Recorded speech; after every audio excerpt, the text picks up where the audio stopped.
Kota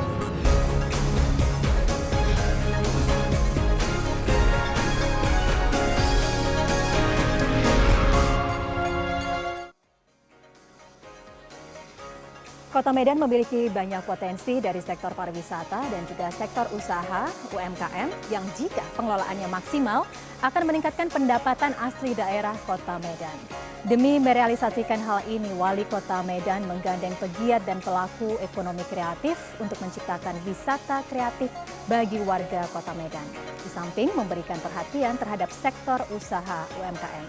Digitalisasi menjadi prioritas dalam program yang dilakukan Wali Kota Medan dalam meningkatkan kualitas UMKM Kota Medan. Lalu bagaimana semua ini bisa terwujudkan dan seperti apa pula peran serta anak muda, khususnya kaum muda di Kota Medan dalam kaitannya dengan digitalisasi dan semangat kolaborasi ini, kita akan membahasnya dengan Wali Kota Medan, Abang M. Bobi Afif Nasution. Saya panggilnya Abang aja ya, selamat siang. Apa kabar? Terima kasih ya sudah meluangkan waktu bersama kami di Indonesia Forward. Dan juga Ketua Perkumpulan Kader Bangsa, Mas Dimas Oki Nugroho. Halo, selamat siang Mas Dimas. Terima kasih banyak sudah meluangkan waktu untuk kami di sini. Dan bersama saya Diana Dwika, inilah Indonesia Forward.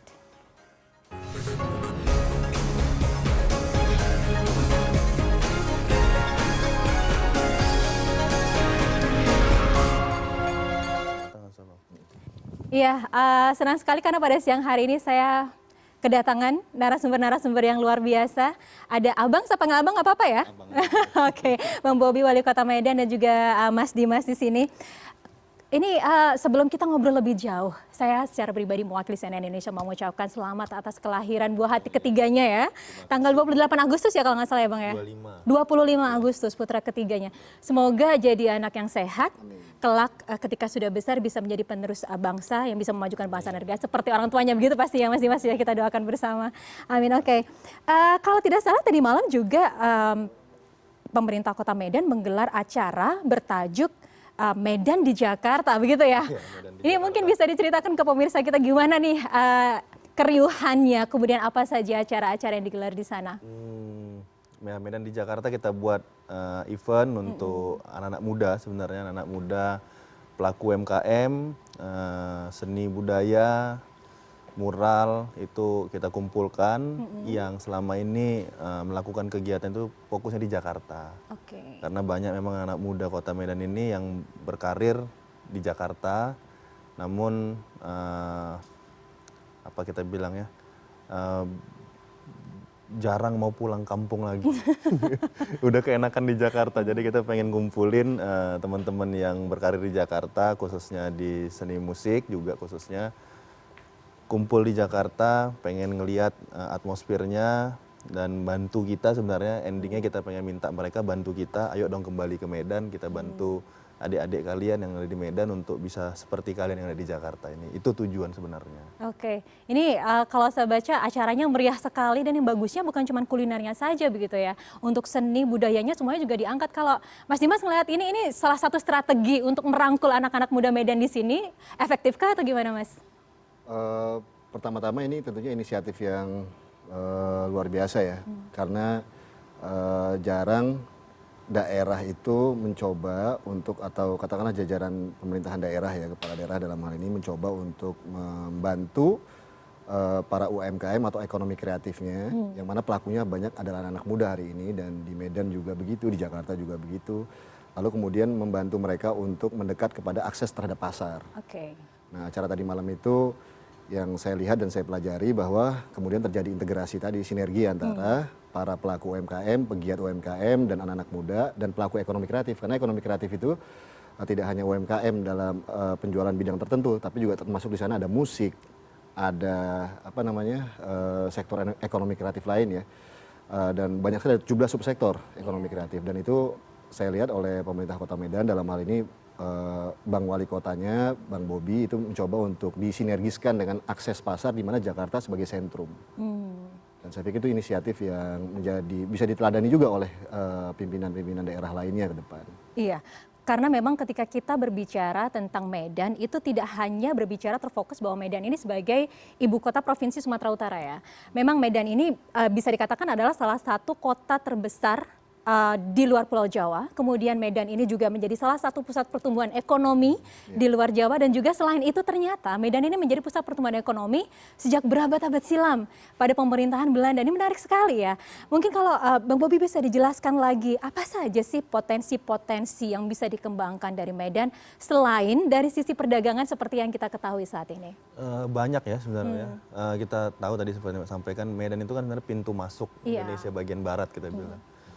Bahkan kita bilang kalau Medan dengan negara tetangga, sama Medan ke Jakarta jarak lebih dekat dari Medan ke negara tetangga kita. Dibanding ke Jakarta. Oke. Kita naik pesawat lebih cepat nyampe lah, ibaratnya orang bilang kita lebih cepat nyampe kalau kita pergi ke negara tetangga. Potensinya banyak, selain perdagangan, terkhusus jasa bisa kita kembangkan. Salah satu potensi misalnya Mbak ya, yang hari ini masih sangat kita bilang, saya sampaikan banyak bocor lah bahasanya saat ini, di bidang kesehatan contohnya.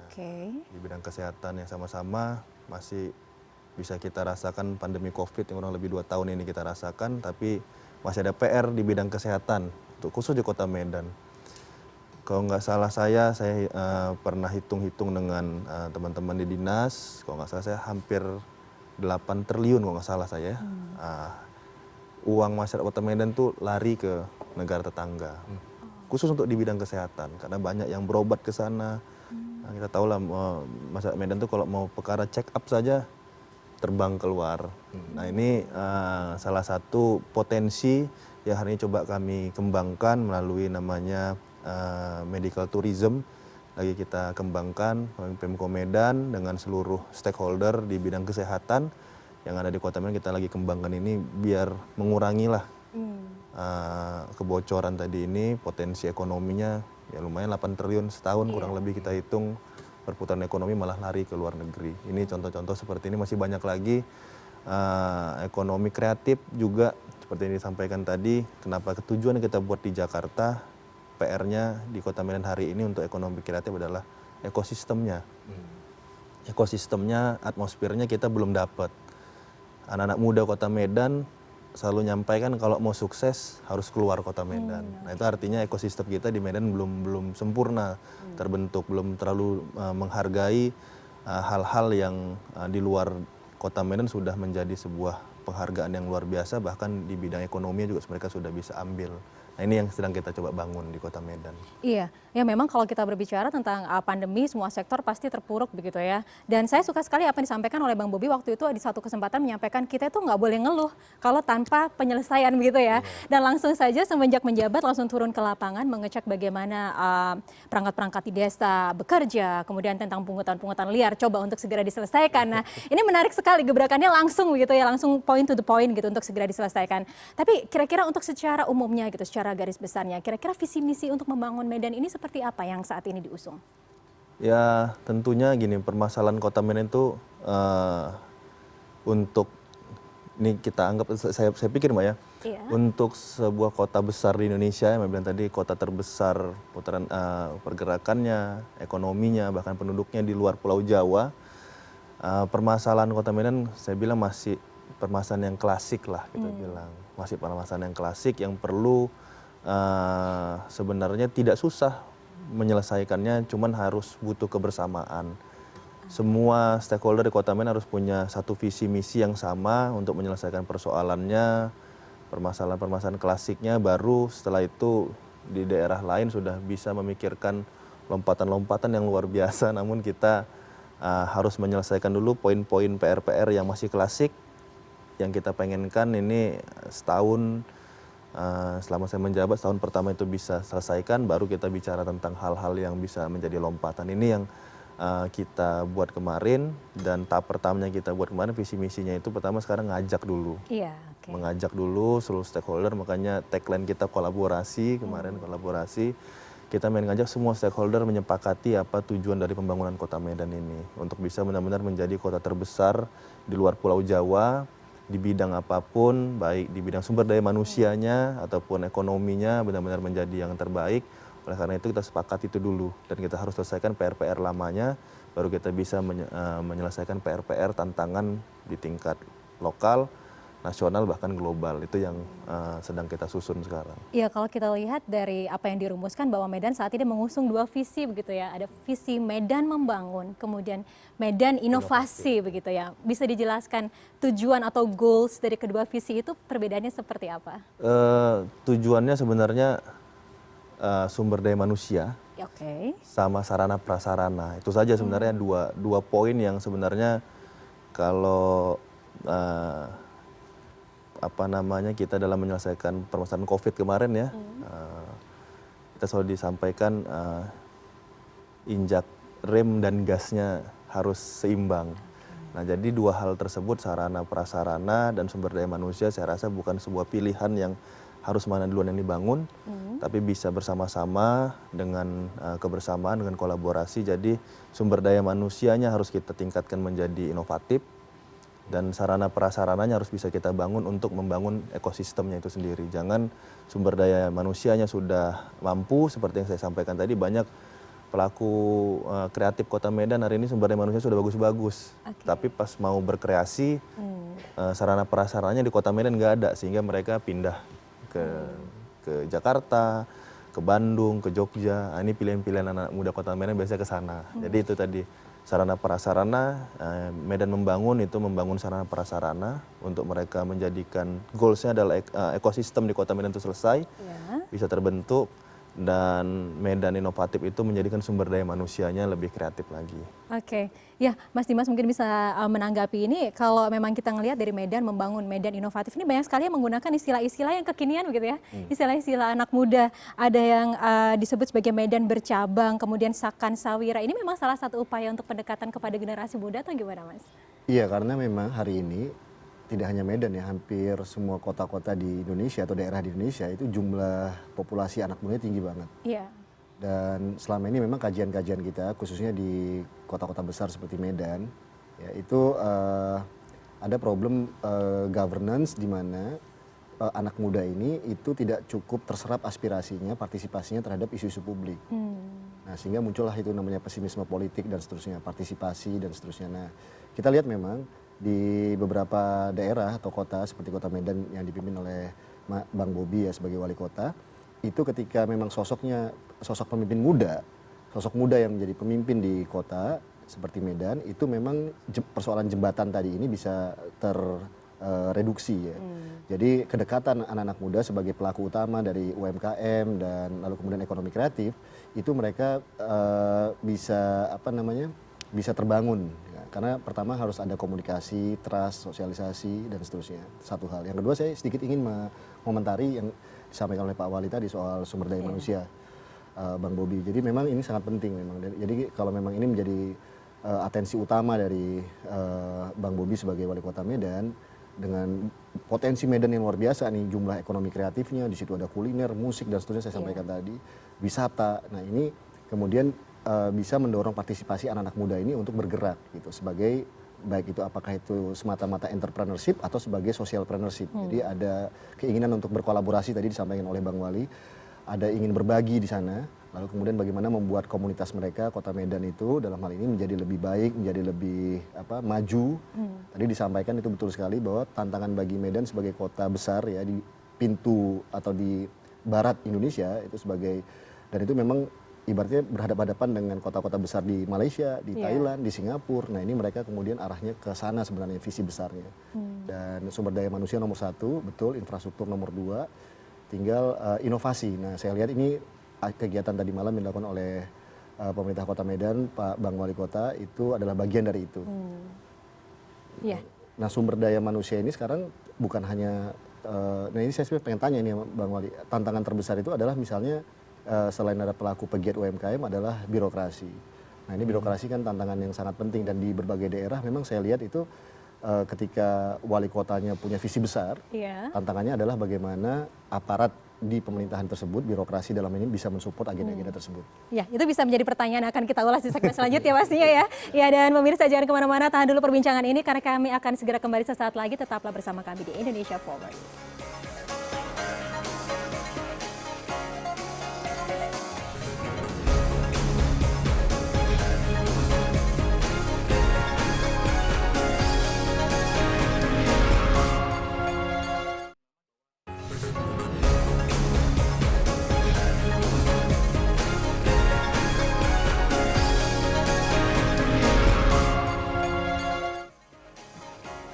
Baik, kita kembali dalam dialog tentang UMKM dan wisata kreatif sebagai motor peningkatan ekonomi Kota Medan. Masih bersama Bang Bobi Nasution dan Mas Dimas Oki Nugroho. Masih melanjutkan perbincangan tadi bahwa tadi Medan memiliki potensi yang sangat besar dan saat ini sudah di bawah sebuah visi untuk membangun Kota Medan dan juga Medan berinovasi yang terfokus pada sumber daya manusia dan juga sarana dan prasarana ya begitu ya. Bolehkah kita sedikit nih menguliti program-programnya ya? Boleh ya, Boleh, Bang ya. Ini kalau saya melihat ada yang Medan Sakan Sawira, ini seperti apa sebenarnya programnya? Sakan Sawira ya. Ini khusus untuk pelaku UMKM. Oke. Sakan Sawira itu satu kelurahan, satu sentra wirausaha. Medan itu kami punya 21 kecamatan, Mbak. Punya 21 kecamatan, ada 151 kelurahan. Nah uniknya di Medan, kita nggak punya RT sama RW, Mbak. Oke. Kita nggak punya RT sama RW, kita punya lingkungan, ada kepala lingkungan namanya. Memang dia masih di bawah pemerintahan Kota Medan juga. Jadi kita pengen buat satu sentra wirausaha di setiap, cita-cita kita pengennya kita buat di setiap kelurahan. Karena setiap kelurahan yang ada di Kota Medan punya potensi ekonomi yang berbeda-beda. Nah, ini yang sedang kita buat, baru kita launching kemarin juga. Sakan Sawira yang pertama itu di salah satu kecamatan kita, di salah satu kelurahannya. Kita kolaborasi juga dengan Gojek kemarin, dengan teman-teman BUMN juga. Kita bantu di sana, bukan hanya nyediain tempat jualan, ibaratnya bukan nyediain tempat jualan, tapi semuanya kita coba fasilitasi bagaimana mengkurasi mereka, mendidik mereka untuk bisa benar-benar mungkin makanannya enak. Salah satu produk utama di sana tape, Mbak. Tape kita pengen misalnya ngasih tahu mereka, tapenya terkenal lah tuh di Medan, tape yang dari sana. Yang kita sedang pengen edukasi mereka bagaimana bukan hanya rasa yang perlu dipikirkan, tapi hal-hal lain yang menunjang penjualannya seperti packaging. Tapi kita tahu paling nggak lama lah, paling 1 hari 2 hari udah agak bau ya, udah basi lah bahasa kita. Nah kita lagi pengen kembangin di Sakan Sawira itu ada bagian yang untuk menelitinya bagaimana sih packaging tape ini bukan hanya cantik tapi lifetime-nya juga bisa lebih lama lagi. Mungkin seminggu bisa disimpan nggak basi. Nah hal-hal seperti ini yang perlu kami lakukan, kami rasa untuk bisa mengembangkan UMKM sampai dengan tingkat yang paling kecil, tingkat yang paling mikro, yaitu sejauh ini sampai dengan tingkat kelurahan itu. Dan juga untuk digitalisasinya juga berjalan di situ ya? Harus, pasti. Makanya tadi kita bilang kita dengan Gojek, contohnya salah satunya pemasaran itu bukan hanya mereka buka tempat, saya bilang tadi hanya buka buka gerai saja, tapi mereka juga bisa jualan itu tanpa ada gerai.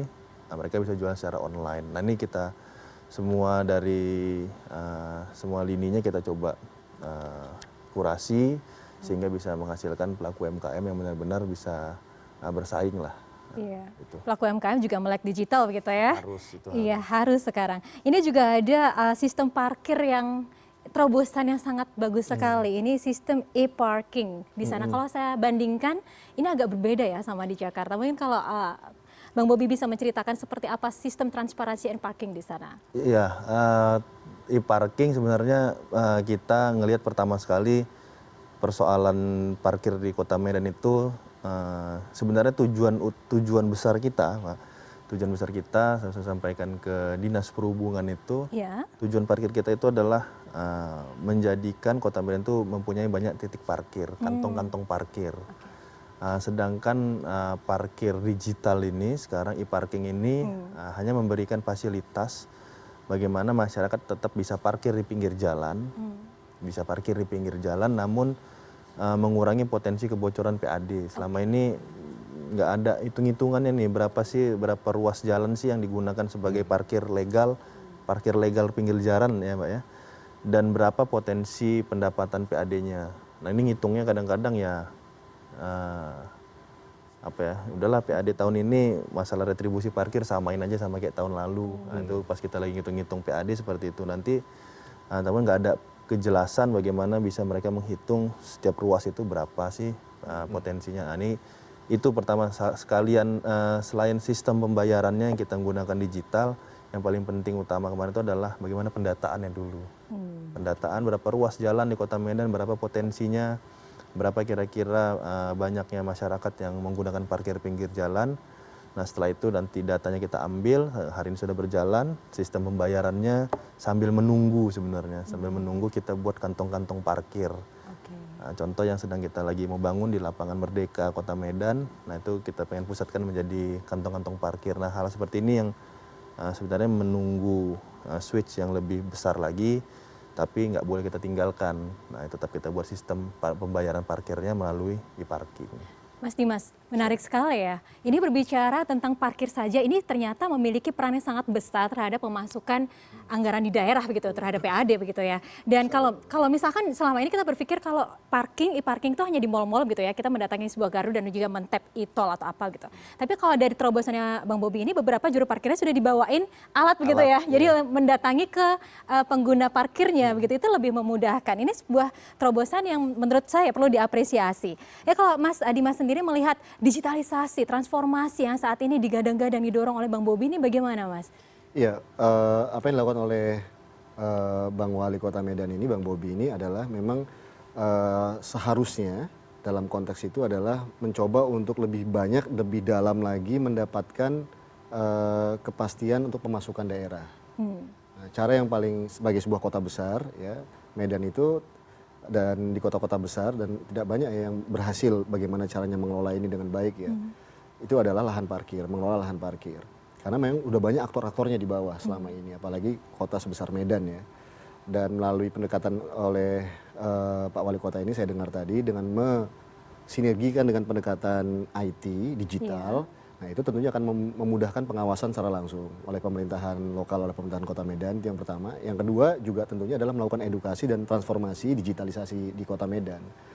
Jadi saya pikir ini satu langkah tapi 2-3 pulau terlampaui.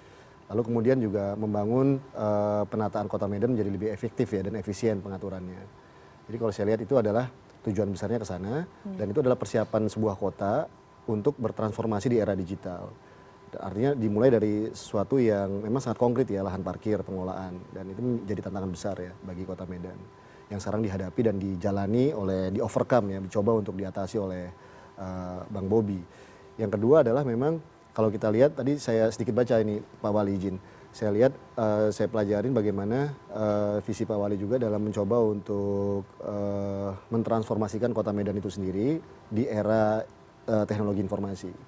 Jadi bagaimana akses internet itu sangat mudah ya Pak Wali ya, dan itu menurut saya sudah semakin merata dan itu juga di situ ada pelatihan, ada edukasi dan seterusnya. Saya pikir itu juga bagian dari sebuah upaya dari pemerintah Kota Medan ya. Selain juga saya membaca bahwa memang ada sinergisitas para pelaku UMKM untuk mengakses e-katalog di pemerintahan Kota Medan.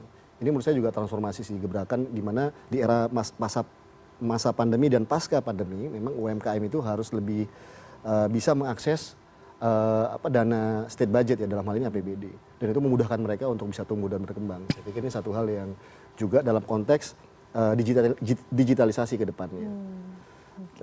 Dan ini dari gebrakan-gebrakan ini saya pikir yang kalau kita perhatikan adalah tadi Pak Wali bicara tentang edukasi ya. Nah edukasi ini seringkali kan dalam hal ini juga pemerintah pusat bicara tentang Indonesia 4.0 atau 5.0, tapi juga berkali-kali pemerintah juga mengatakan bahwa the man behind, artinya orang-orang yang kemudian akan menggunakan digitalisasi ini juga sangat penting ke depannya. Iya, ya, ini juga masih banyak sekali ya terobosan-terobosan yang dibawa untuk memajukan UMKM gitu ya, untuk kembali bangkit pasca pandemi, bagaimana mentransformasi mereka untuk berkembang secara digital dan juga seperti apa ekonomi kreatif, wisata alternatif yang dibangun di Medan. Kita akan bahas di segmen selanjutnya. Pemirsa jangan kemana-mana, kami akan segera kembali sesaat lagi, tetaplah di Indonesia Forward.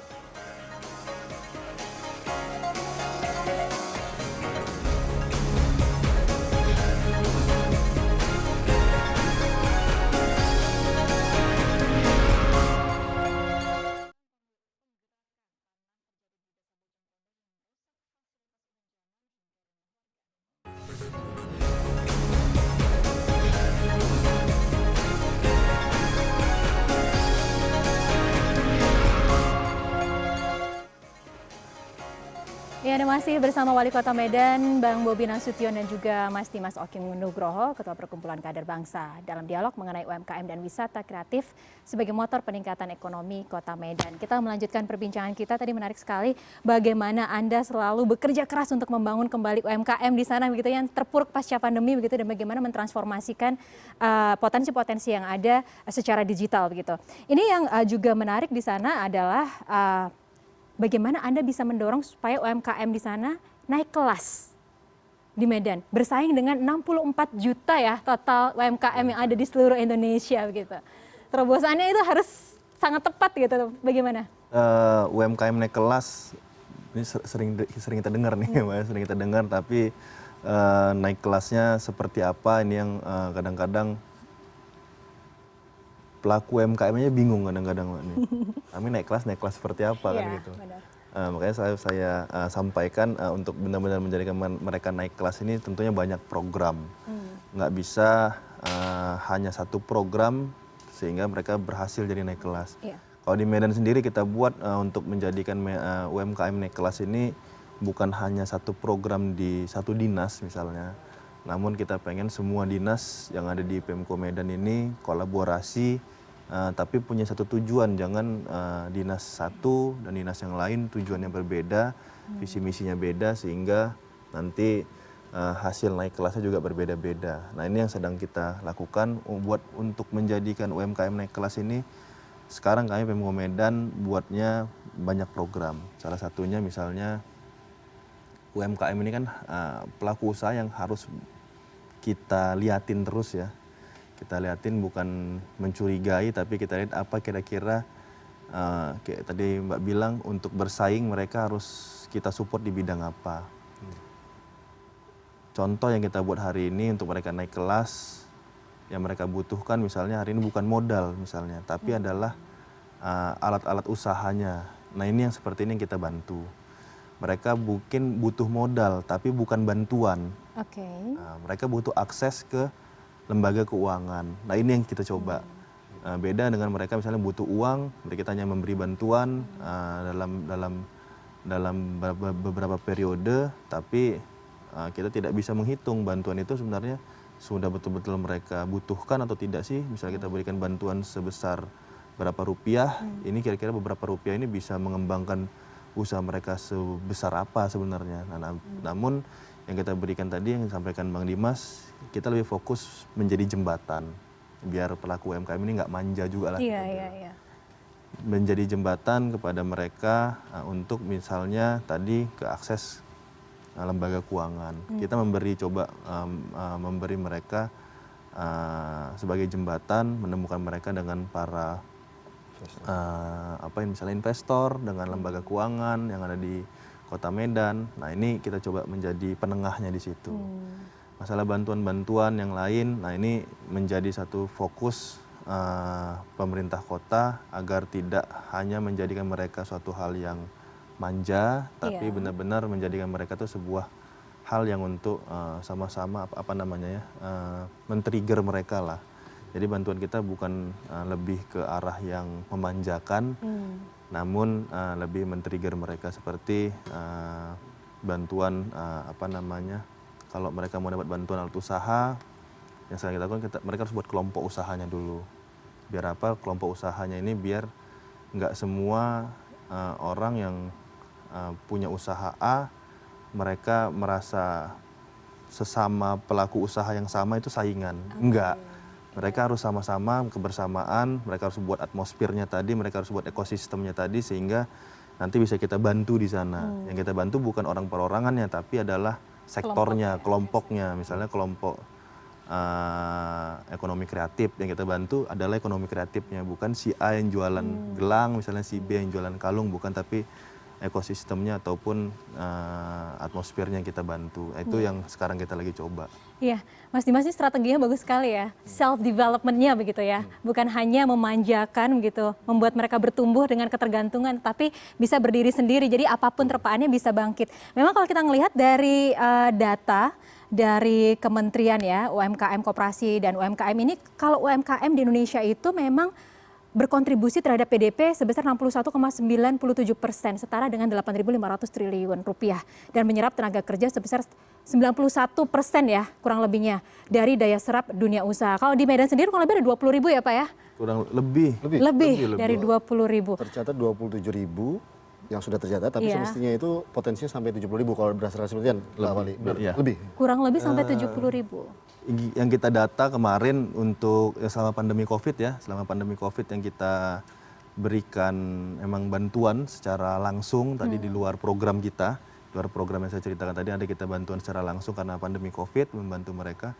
Itu kurang lebih ada 36 ribuan itu di luar yang Itu sudah terdata Pak Wali? itu sudah terdata. Oke, kalau Bang Dimas melihat ini bagaimana? Bahwa memang ini adalah sektor yang paling terpuruk karena pandemi, tapi di sisi lain ini adalah penggerak roda ekonomi yang paling besar begitu. Dan strategi yang diterapkan tadi adalah self development ya, kalau Bang Dimas. Jadi tadi saya juga mempelajari beberapa data, Bang Wali, Bang Bobi, penelitian terkait dengan UMKM di Kota Medan. Jadi industri sedang besar dan industri kecil. Nah, jumlahnya sebelum pandemi, kalau untuk jumlahnya dari industri besar sedang dan industri besar sedang dan industri kecil itu memang potensinya menurun itu sebelum pandemi. Jadi dibayangkan ketika pandemi itu data diambil 2018 sampai 2020 Pak Wali. Jadi lalu kemudian ketika pandemi bisa dibayangkan mungkin akan ada penurunan juga di situ. Tapi yang menarik adalah serapan tenaga kerjanya meninggi, menguat. Gitu. Karena kita ketahui memang tiap tahun Indonesia ini skala nasional ya, itu ada jumlah tamatan SMK, SMA, D1 atau bahkan S1 itu sebanyak 3 juta yang memang siap bekerja. Saya nggak tahu data di Medan Pak Wali, tapi intinya adalah memang sekarang itu entrepreneurship ini, UMKM, aircraft itu menjadi orientasi anak-anak muda untuk terjun dalam bekerja pasca mereka studi. Nah, jadi memang yang disampaikan Pak Wali tadi untuk membangun jembatan antara inisiatif-inisiatif anak muda yang sekarang mereka adalah the majority of the people dengan inisiatif negara, kebijakan yang sekarang dibuat Pak Wali, lalu akses terhadap permodalan, lalu akses terhadap kompetensi pelatihan dan seterusnya, ini menjadi sangat penting sih. Karena memang sepertinya gairah anak muda hari ini adalah memang membangun usaha sendiri. Dan saya lihat Kota Medan ini kan bagian memang sejarahnya nih, kalau kita bicara sejarah Kota Medan itu memang adalah kota yang dibangun dari entrepreneurship. Jadi memang minat orang untuk membangun usaha secara mandiri dan independen dan anak-anak mudanya itu dan itu terbukti sekarang ini banyak tempat kuliner, warung kopi, kafe, dan di situ Medan itu salah satu surganya. Nah, ini memang menjadi sebuah potensi besar ya untuk dikembangkan ke depan. Mas Dimas, kalau kita berbicara tentang generasi muda yang memang mayoritas menurut Indonesia sekarang Gen Z, milenial begitu ya, ini bisa dibilang sebagai potensi tapi juga tantangan ya di globalisasi begitu, budaya-budaya asing masuk. Nah, ini ke Bang Bobi ini menjadi tantangan yang luar biasa loh, bagaimana wisata sejarah juga menjadi potensi ya yang ada di Medan. Banyak sekali bangunan-bangunan era Belanda yang masih berdiri di sana. Kemudian juga ada upaya untuk menjadikan Sungai Deli sebagai Malaka. Ini seperti apa upaya untuk menjadikan Medan membangun ini? Kalau di Medan, nah ini Medan memang satu-satunya, kita bilang satu-satunya pariwisata yang bisa kita angkat di Kota Medan itu adalah wisata sejarah. Kenapa Medan itu nggak punya, saya sampaikan, Medan itu nggak punya laut yang untuk dijadikan tempat wisata. Medan juga nggak punya gunung untuk yang udaranya sejuk untuk dijadikan tempat wisata. Tapi kita punya banyak sejarah, salah satunya sungai-sungai kita. Medan itu terbentuknya, sejarah Medan terbentuk Mbak ya, itu tidak terlepas dari peran sungai yang ada di Kota Medan. Medan itu terbentuk karena pertemuan Sungai Deli dan Sungai Babura. Itu pemukiman pertama sekali yang ada di Kota Medan. Itu pemukiman yang pada pertama sekali baru berkembang sampai dengan sekarang. Nah, oleh karena itu PR kita hari ini juga adalah bagaimana sungai-sungai yang ada di Kota Medan, saya rasa lebih dari 12 sungai yang mengelilingi Kota Medan, itu harus benar-benar bisa kita jadikan satu potensi wisata. Selain bangunan-bangunan bersejarah, bangunan-bangunan sejarah di Kota Medan, seperti yang Mbak bilang sampai tadi, Medan ini dari dulu sudah terkenal dengan pergerakan ekonominya, dengan saudagar-saudagarnya yang ada di Medan dari zaman dahulu. Tentunya banyak juga bangunan-bangunan yang ada di Kota Medan. Nah, sekarang kita lagi pengen kembangkan kembali eh, area-area yang sekarang sudah kita tetapkan sebagai kawasan heritage, ini dulunya kawasan ini menghasilkan perputaran ekonomi yang sangat luar biasa. Kita pengen sekarang juga seperti itu lagi. Namun bangunannya tetap, cuman konsep ekonominya saja yang kita rubah. Nah ini salah satu yang sedang kita kerjakan berkolaborasi dengan Kementerian PUPR. Iya. Itu di kawasan Kesawan namanya, di kota lama kita. Bersamaan juga dengan lapangan Merdeka yang sudah kita kemarin kerjakan, peletakan batu pertamanya kemarin. Ini kita combine dengan bantuan dari Kementerian PUPR dan juga kita kerjakan secara menggunakan APBD kami sendiri. Nah ini mudah-mudahan cita-cita kita pengennya bangunannya tetap seperti dahulu, cuman perputaran ekonominya kita mengikuti perkembangan hari ini. Nah, itu yang sedang kita lagi coba dorong. Gitu. Iya. Baik, nanti boleh dong ke Mas Dimas ini bisa dikasih masukan kira-kira ini kan terkait dengan visi selanjutnya Medan Inovasi, ini gimana caranya berinovasi tapi untuk heritage-nya itu bisa tetap kita pegang di segmen selanjutnya ya. Baik, pemirsa jangan kemana-mana, Indonesia Forward akan segera kembali sesaat lagi. Tetap bersama kami.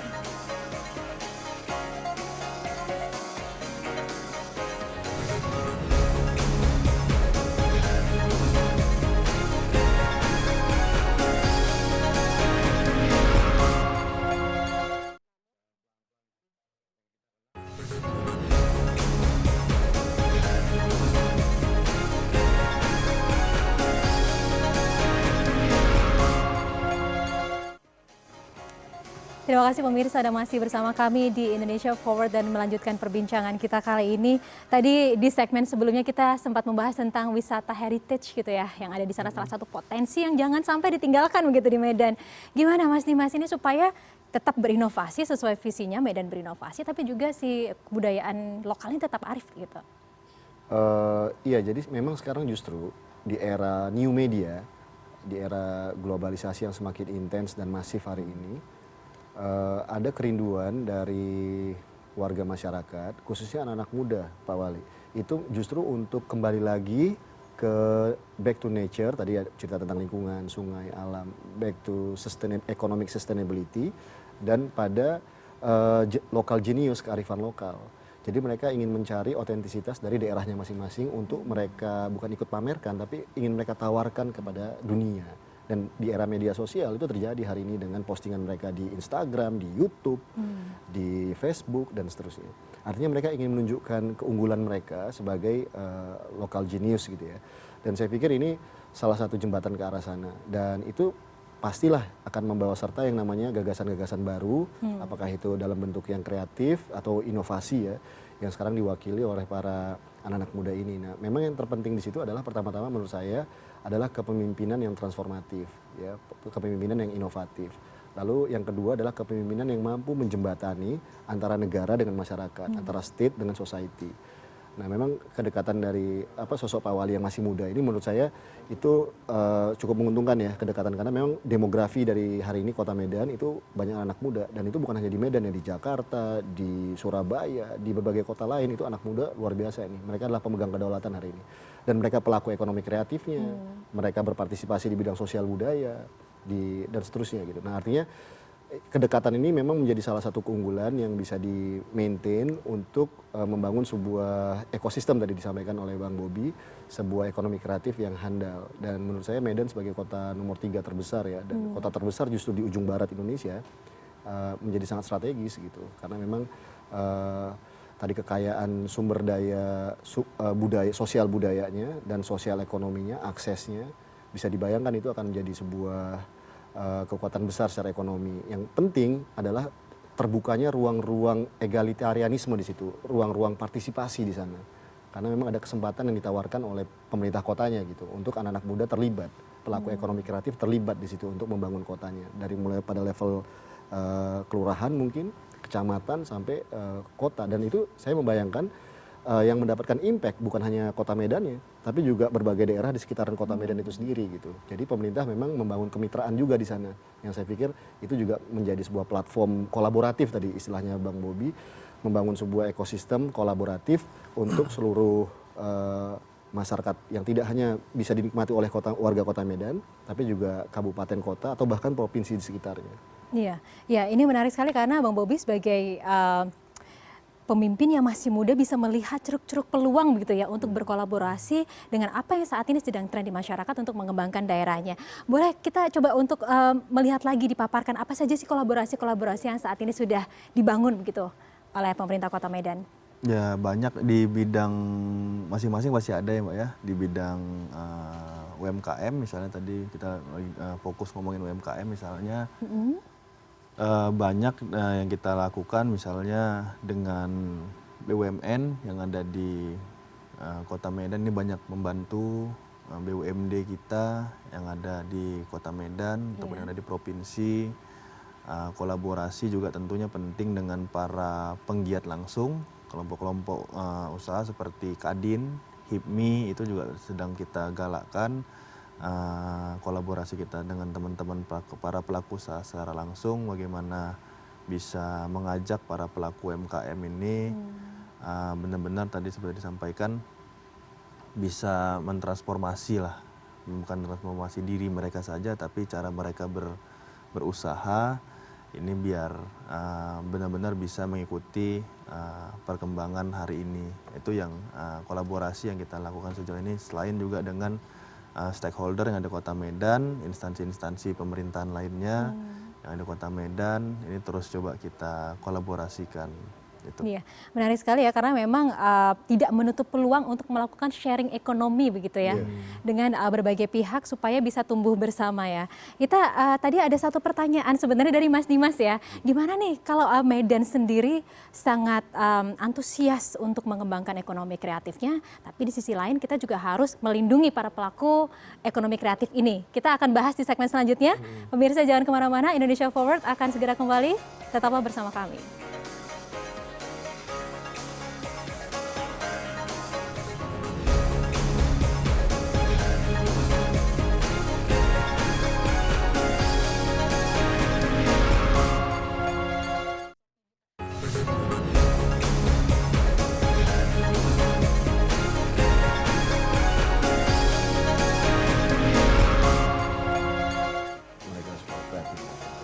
Dan kita sudah berada di segmen terakhir dalam dialog tentang UMKM dan wisata kreatif sebagai motor peningkatan ekonomi Kota Medan bersama Bang Bobi Nasution dan Mas Dimas Oki Nugroho.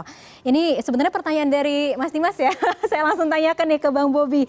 Ini kalau menurut John Hawkins gitu ya, saya mengutip, how people make money from ideas itu adalah ide-ide kreatif gitu ya yang bisa dilahirkan oleh generasi-generasi muda. Tapi persoalannya adalah bagaimana supaya menjaga regulasi ini kan kondusif gitu. Gimana Bang? Ya sebenarnya sekarang kita sudah ada ini ya untuk mendaftarkan hak kekayaan intelektual namanya. Hak kekayaan intelektual ini sebenarnya ada di bawah Kementerian Kemenkumham. Namun sekarang banyak masyarakat kita ini yang belum tahu bagaimana sih apa saja sih yang masuk dalam kategori hak kekayaan intelektual. Nah ini yang kadang-kadang kita buat suatu buah produk, buat sebuah brand tapi nggak pernah kita daftarkan, nggak pernah kita anggap itu sebagai aset. Kita anggap aset itu hanya kalau misalnya kedai kopi hanya mesin kopinya, gelas-gelasnya, biji-biji kopinya, tapi brand kopinya itu nggak pernah kita anggap sebagai aset. Nah ini yang kita coba, kami Pemko Medan sudah buat sosialisasi. Bahkan untuk mendaftarkan haki, kita ada program mendaftarkan mereka secara gratis dan kita subsidi, kita bayarin. Karena memang membayar untuk mendapatkan haki itu memang ada retribusinya. Ada retribusi ini kami tanggung pakai APBD kami. Jadi kita daftarkan mereka, kita kumpulkan. Kalau saya baru 1 bulan yang lalu, terakhir kami lakukan 1 bulan yang lalu, kita kumpulkan mereka yang mau mendaftarkan haki. Habis itu kita biayai semuanya pure dari APBD kami daftarkan ke Kementerian Hukum dan HAM. Wow, luar biasa sekali. Ini jadi generasi muda di sana jangan takut untuk berkembang karena bahkan sampai difasilitasi sebegitunya. Sekarang justru malah PR kita nyari yang mau daftar. Karena dari budget yang kita alokasikan masih ada sisa ini. Kenapa? Karena orang yang mau daftarkan produknya, mau mendaftarkan ke haki masih sedikit gitu. Padahal sudah kita informasikan, sudah kita sosialisasikan biar mereka rame-rame mendaftar. Oke. Gratis dari kami. Gratis ya. Oke, tapi kalau di sisi lain nih, kalau itu adalah salah satu inovasi yang dilakukan, tapi seiring dengan berjalannya digitalisasi, kita tidak menampik bahwa masih ada lubang-lubang yang harus ditambal. Kelemahannya mungkin dari lemahnya digital leadership. Kemudian ada ego sektoral seperti koordinasi yang lemah, kemudian ada infrastruktur yang masih kurang merata, ini menjadi problematika di mana saja begitu ya. Dan juga keamanan data dan juga sistem. Nah, kalau Anda mengarahkan program-program pekerja Anda ke sana, bagaimana Anda kira-kira memiliki strategi untuk menjawab kelemahan-kelemahan itu? Saya kasih satu contoh saja langsung, Mbak ya. Satu contoh yang mudah-mudahan menjawab semuanya tadi. Iya, oke. Khusus untuk mengedukasi, pertama bukan mengedukasi, mengajak di internal kami di pemerintah kota, dan juga sekaligus juga untuk mengajak masyarakat Kota Medan. Kita buat kemarin yang hari ini juga sedang digalakkan oleh pemerintah pusat, itu e-katalog. E-katalog Kota Medan, alhamdulillah saya lihat kemarin dari LKPP ya, Medan peringkat pertama untuk kategori kota di Indonesia. Nah, ini yang dari kemarin ketika saya masuk ke Kota Medan, hal ini yang pertama sekali kita coba lakukan, mendigitalisasi hal-hal yang selama ini masyarakat menganggap itu hal yang disembunyikan, karena itu masalah pengadaan, masalah tender dan segala macam, masalah proyek-proyek pemerintahan, kita coba mentransparansi dengan di dunia digital. Dan juga kita sekaligus mengajak masyarakat, kenapa para pelaku UMKM yang ada di Kota Medan kita ajak yang selama ini menganggap mau mendapatkan atau mengambil proyek lah, kita bilang di pemerintah Kota Medan itu orangnya hanya terpilih. Orang-orang tertentu saja, orang-orang kuat saja misalnya seperti itu. Enggak, kita mengedukasi ke masyarakat, seluruh masyarakat silahkan mendaftar ke e-katalog Kota Medan. Nah, kita buat aturan kemarin, contohnya kita buat aturan seluruh makan minum di pemerintah Kota Medan harus yang diklik itu harus pelaku UMKM di wilayahnya, misalnya kegiatannya ada di kecamatan A, kita data dulu kecamatan A itu berapa para pelaku UMKM yang sudah mendaftar di e-katalog. Harus ngambil dari harus ngambil dari penggiat UMKM atau pelaku UMKM yang ada di wilayah tersebut, nggak boleh keluar dari areanya. Nah, ini yang coba kita sampaikan tadi, mengajak pemerintah Kota Medan menggunakan dunia digital di satu sektor yang paling sensitif kita bilang, tapi juga mengajak masyarakat untuk ayo liatin kami sekalian dan kalian ikut terjun langsung di situ. Ini yang sedang kami lakukan, kami masih sampai dengan hari ini terus kita galakkan. Mas Dimas, gimana Anda melihat berbagai program kerja yang saat ini diusung oleh Bang Bobi dan juga jajarannya, dan juga mungkin juga pertanyaan lanjutan saya begitu ya, bagaimana supaya kebijakan-kebijakan ini tidak bottleneck begitu selanjutnya? Begini, kalau saya lihat dari yang terpenting adalah bahwa kebijakan-kebijakan dari pemimpin kota atau pemimpin daerah, ya dalam hal ini dengan kemunculan sosok Pak Wali, Pak Bobi Nasution ini adalah kemudian menghadirkan sebuah harapan baru, new hope bagi warga kota, warga masyarakat. Lalu kemudian mereka terdorong untuk terlibat dan berpartisipasi. Artinya distance, jarak antara masyarakat dengan negara yang selama ini seringkali muncul dalam sebuah pesimisme, muncul dalam antipati, itu bisa diruntuhkan. Lalu kemudian yang kedua adalah bagaimana pemerintah kota itu bisa responsif untuk membuat kebijakan-kebijakan yang responsif dan inovatif. Tadi kita dengar dari apa yang disampaikan oleh Bang Wali, Bang Bobi, itu Bang Bobi dan jajarannya itu mendorong berbagai inovasi kebijakan, ya kan. Lalu kemudian di sini muncul optimisme publik, muncul kebersamaan, muncul jembatan atau bridging social capital namanya. Ada sebuah jembatan modal sosial yang membuat mereka bekerja sama membangun kotanya, saling percaya, saling support. Nah, itu yang terjadi saya lihat, dan lalu kemudian bagaimana tinggal suportif dari jajaran pemerintah kota, dalam ini adalah jajaran birokrasi, koordinasi. Tadi Pak Bobi menceritakan tentang bagaimana koordinasi dengan jajarannya dan mendorong agar kemudian ekosistem ekonomi kreatif ini bisa terbangun di kota sebesar dan sepotensi Medan ya. Dalam hal ini tadi kita sempat bahas dalam konteks sejarah, sosial ekonomi, sosial budaya, bahkan sosial politiknya, di mana Medan itu adalah epicentrum untuk Indonesia Barat. Nah itu yang menurut saya menjadi catatan besar dari kehadiran sebuah pemerintahan. Itu yang pertama. Dan yang kedua, kita tahu bahwa ada era namanya transformasi digital. Iya. Nah, transformasi digital ini, Mbak, bagaimanapun tidak bisa tidak bisa dijauhkan dari aktor-aktornya, which is itu adalah anak-anak muda. Dan baik itu new media, new technology atau digital ini kan juga bagian dari subsektor ekonomi kreatif yang mana memang yang memang harus digalakkan gitu. Nah, yang terpenting lagi-lagi menurut saya dan selama ini menjadi concern juga oleh pemerintah pusat adalah bukan hanya platform digitalnya saja yang harus kita siapkan, tapi adalah kesiapan sumber daya manusianya. Dan itu bisa dilakukan dengan edukasi. Itu yang menurut saya dan sosialisasi. Nah, saya lihat tadi yang disampaikan oleh Pak Bobi tadi, ketika konteks e-katalog ini penting karena hari ini juga sebenarnya ketika pandemi dan pasca pandemi, ketika ada krisis sosial ekonomi dan transformasi pasca pandemi ini, itu memang harapan di negara manapun, nggak hanya di Indonesia tapi juga di luar negeri, bagaimana state budget baik itu APBN, APBD itu mampu mensupport masyarakat. Dan kita tahu izin Pak Wali bahwa pemerintah pusat juga sudah mengeluarkan bagaimana mengelola inflasi ya, harga-harga supaya bisa terkelola dan pemerintah daerah didorong untuk berperan di sana. Begitu ya Pak Wali ya kurang lebih. Iya.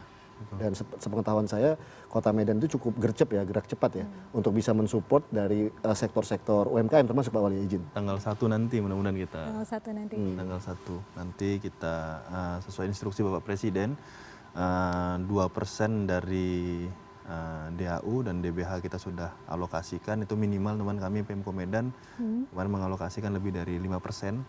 Dari APBD. Dari DAU dan DBH. Dari DAU. Lebih dari 5% kita sudah alokasikan untuk membagikan ke 3 kelompok nelayan, habis itu kelompok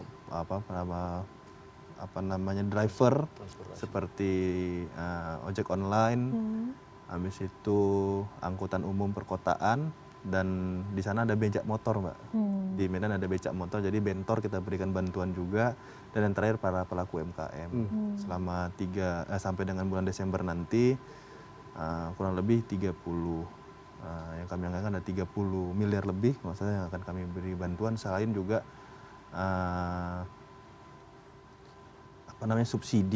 subsidi untuk angkutan umum sebesar Rp1.500 untuk yang nanti mau naik angkot di Kota Medan, dan subsidi untuk angkutan bahan-bahan pokok itu yang sedang kita lakukan supply-nya. Iya, luar biasa sekali. Memang artinya di sini bahwa pemerintah Medan di bawah komando dari Pak Bobi ini membuka diri untuk memajukan masyarakat di sana dengan visi Medan membangun, Medan berinovasi. Semoga masyarakatnya juga memiliki peran aktif begitu ya untuk menjemput bola begitu apa yang disampaikan oleh Pak Bobi tadi. Semoga bisa membuat UMKM di sana bangkit, kemudian ekonomi kreatif juga semakin bertumbuh di sana. Baik, Pak Bobi Nasution, Wali Kota Medan, dan juga Mas Dimas Oki Nugroho, Ketua Perkumpulan Kader Bangsa. Terima kasih banyak atas waktunya di Indonesia Forward. Sehat-sehat selalu, sampai bertemu lagi. Dan pemirsa, demikianlah dialog bersama Bobi Nasution dan Dimas Oki Nugroho dengan tema UMKM dan wisata kreatif sebagai motor peningkatan ekonomi Kota Medan. Semoga apa yang telah disampaikan bisa bermanfaat bagi kita semua. Saya Diana Dwika undur diri, jangan lupa patuhi protokol kesehatan dimanapun Anda berada. Sampai jumpa.